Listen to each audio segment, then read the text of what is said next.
Hi there and welcome to Leading Your Best Life. It's Leigh Farnell here. Now what we're going to talk about today is ego.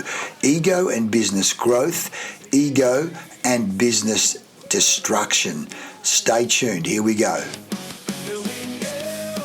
Welcome back. Before we start talking about ego and business growth and ego and business destruction, let's just talk a bit about what you can do with CZ6 and the CZ6 Sales and Business Coaching Program. We've got a whole range of tools that we can share with you and do with you in your business. We've got business growth planning, from business growth strategic planning to marketing planning to lead generation planning to customer engagement and customer experience improvement planning. We've got sales system improvement, where you're talking about pre-client meeting positioning, where you're talking about value-based selling, where you're talking about gaining commitment and closing and qualifying, preparing quotes and proposals, whether you're talking about sales leadership and sales management, whether you're talking about selection and recruiting processes, whether you're talking about KPIs, whether you're talking about sales meetings, maybe you're talking about you want to improve your sales team recruiting and how to recruit more stars, but then also induct them and onboard them. We've got tools and systems for that.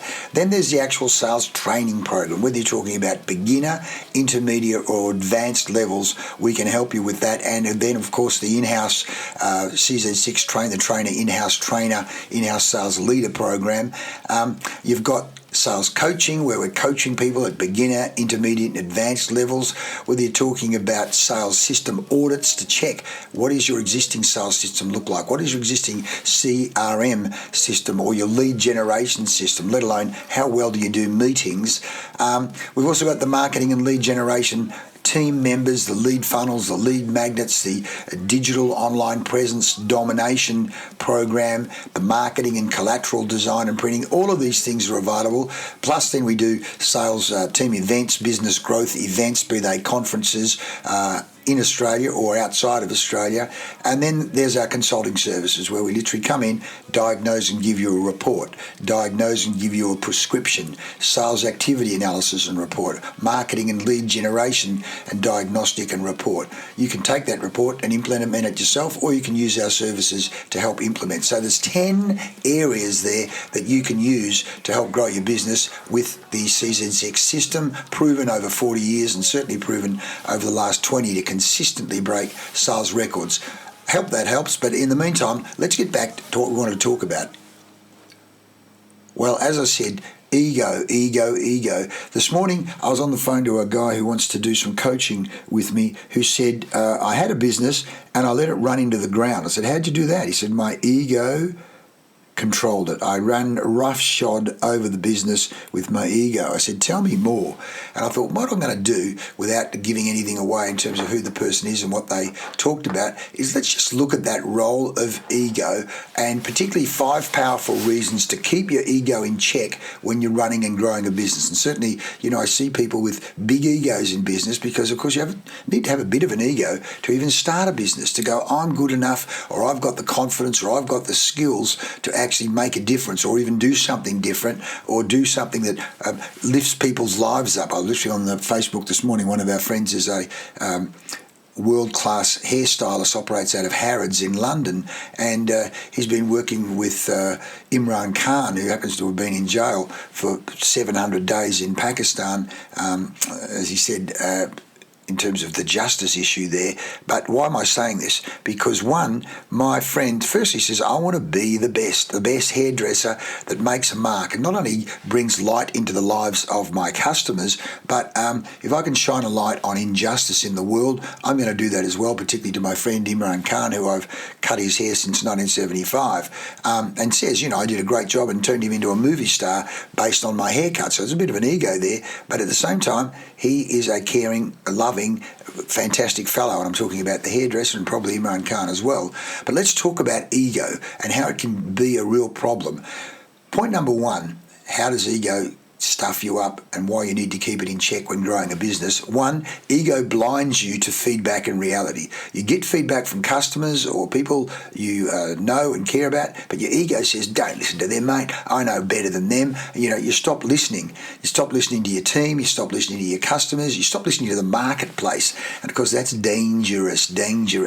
What's the marketplace telling you? I know better than the marketplace. So you start to believe you're always right, which creates blind spots.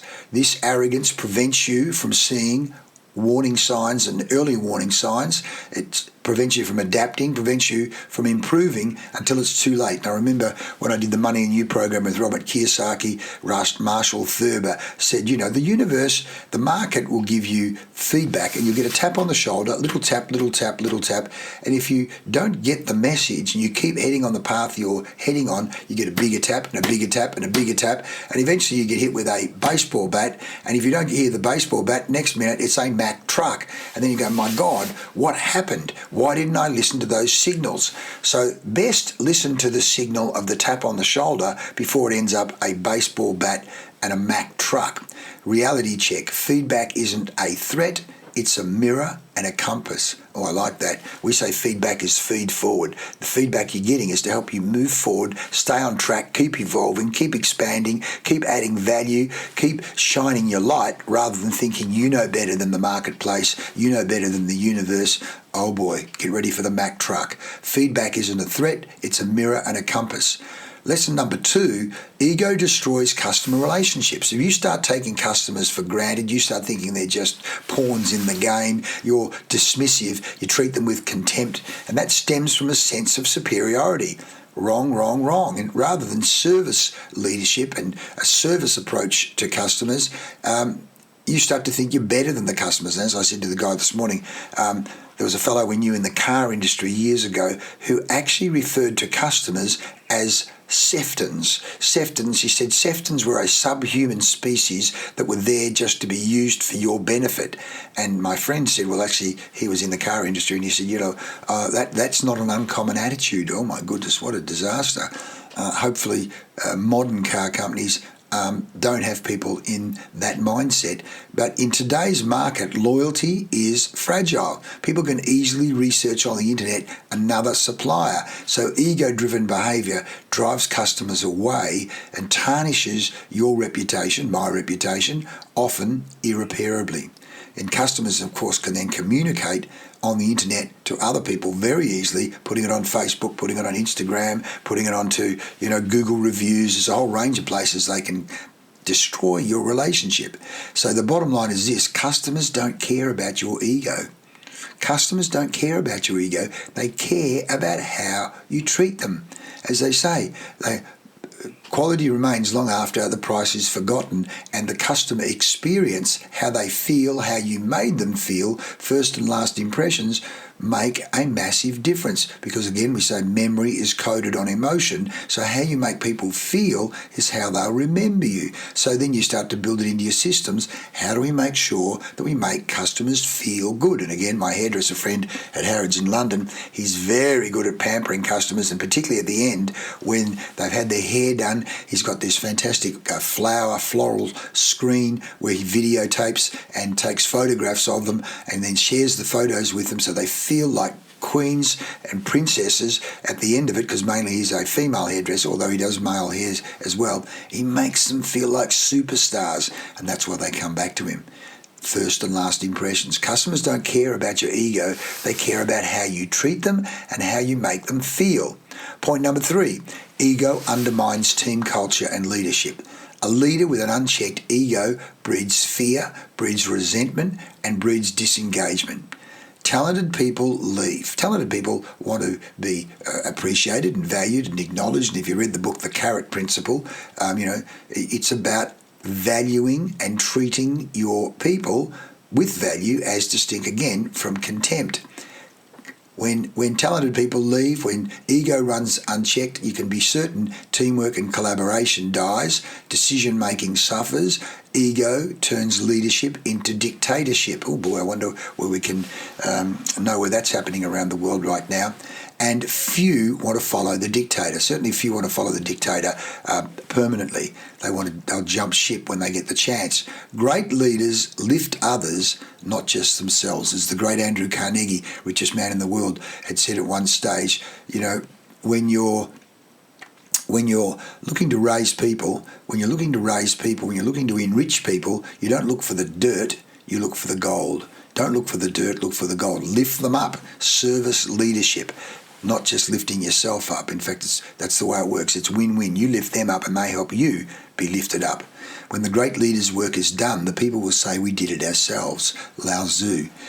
Ego undermines team culture and leadership. And as the great Peter Drucker said, culture will eat strategy for breakfast, lunch, or dinner on any day. So it's managing and shaping and nurturing culture is critical to success. And your ego can easily destroy great cultures.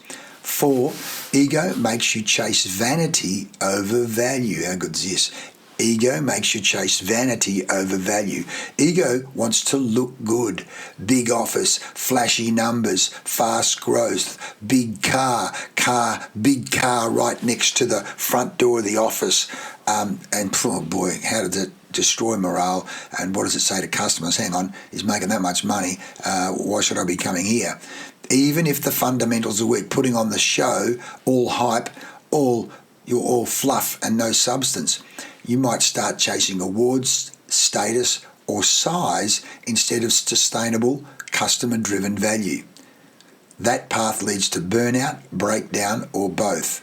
Get ready for the tap on the shoulder at that point. I mean, as in the book Good to Great, as Jim Collins found, studying all these public companies, those companies where the CEO or the MD's face was in the annual report on every page, where the CEO or MD was constantly referring to I, me versus the team, they were predictably the most poor performing companies versus the CEO. Yes, their face may be there somewhere on the annual report, and they're always referring to we, the team, not me.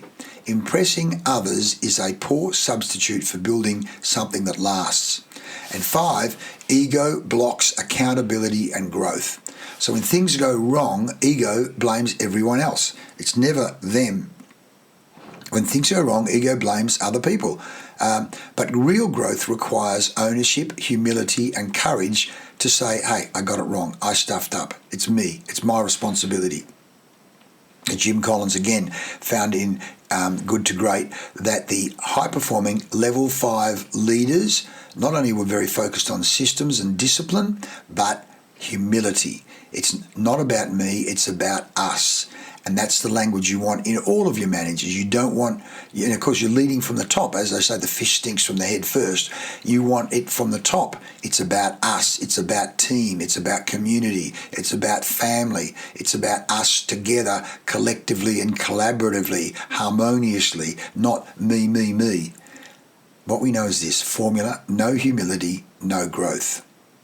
High humility, high growth. Jim Collins found that in his longitudinal study in Good to Great. It's all documented, it's all scientific, it's all proven. Follow the science, follow what works.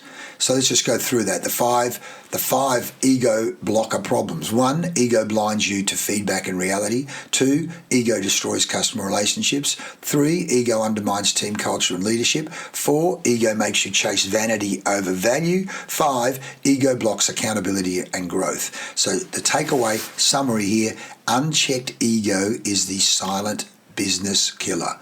Oh yes, unchecked ego is the silent business killer. It alienates customers, erodes culture, distorts priorities, and blocks learning. The best leaders grow their business by shrinking their ego. Oh, what a beautiful line that is. The best leaders grow their business by shrinking their ego. So, what about your ego? Maybe ask some of the people closest to you, is my ego out of check? Is it too much about me? Do I think about service leadership? Is my ego in my back pocket here, knowing that when I put my ego in my back pocket, the business is going to grow, the team's going to grow, the culture's going to be great. I hope that helps. Take a look at yourself in the mirror. Do a little ego check. What would the ego check test look like? That's a good question in itself, isn't it? So, as I said at the start here, want help in any of these areas as far as the 8 areas or the 10 areas that we spoke about early on in terms of list of services.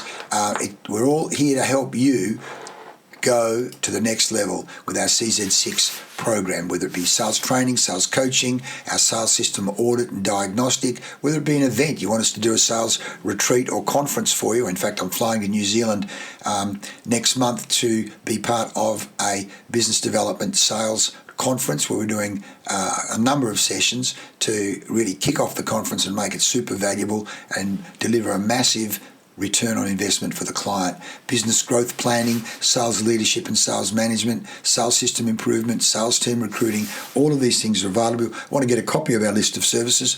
Touch base, DM me, and you can decide which of these many areas that we can help you with using this proven system to not only improve sales, but improve sustainable business growth, add value to your business and your life. Thanks for listening. I'm Leigh Farnell. You've just been listening to Leading Your Best Life, and I'll see you next time. Let's take action, eh?